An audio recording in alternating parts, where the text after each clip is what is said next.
Assalamualaikum warahmatullahi wabarakatuh. Perkenalkan, kami dari kelompok 13 yang ingin mempresentasikan hasil proyek yang bertema implementasi hadis Quran dalam bisnis Cimol.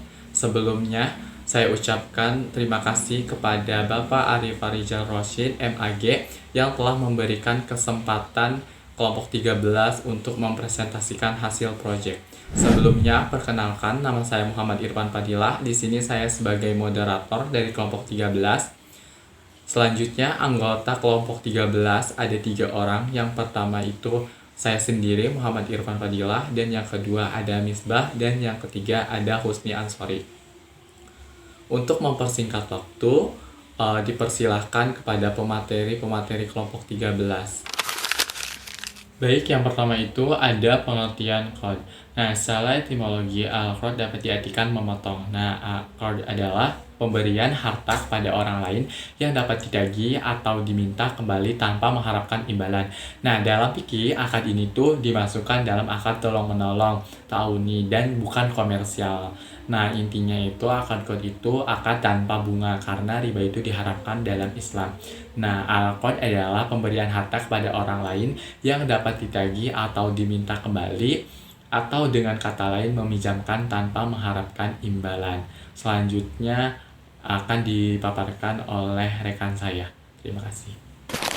Oke, perkenalkan nama saya Husni Ansori sebagai pemateri kedua yang akan memaparkan materi mengenai hadis-hadis tentang qad.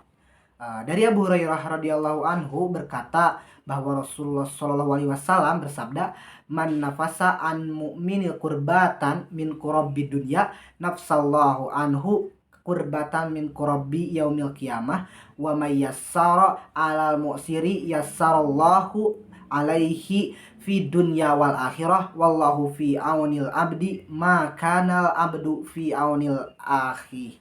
Yang berarti, barang siapa yang menghilangkan suatu kesusahan dari seorang muslim, dari kesusahan-kesusahan dunia, niscaya Allah akan menghilangkan darinya kesusahan dari kesusahan-kesusahan akhirat.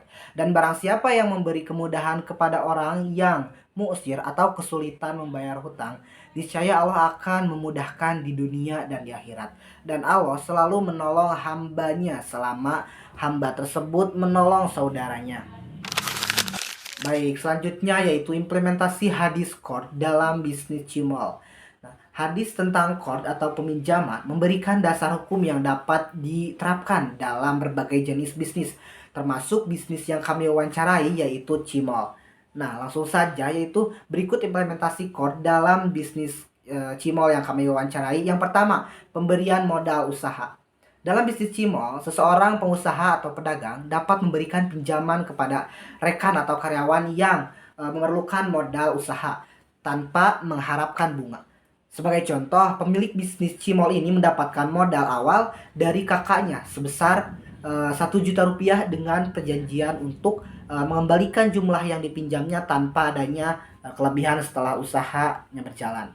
Nah, yang kedua yaitu menghindari riba.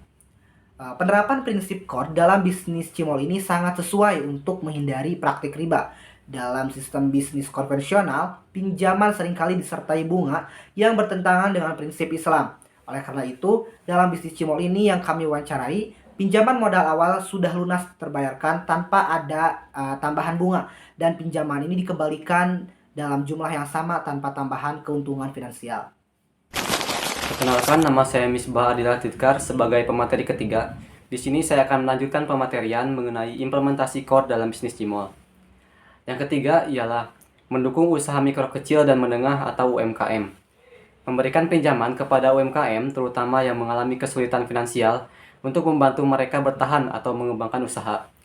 Hal ini sesuai dengan nilai dalam Islam yang menekankan pentingnya saling membantu di antara sesama umat. Dalam praktiknya, pengusaha Cimol bisa menjalankan usahanya dari akad qad atau pinjaman tersebut. Lalu selanjutnya yaitu perjanjian yang jelas.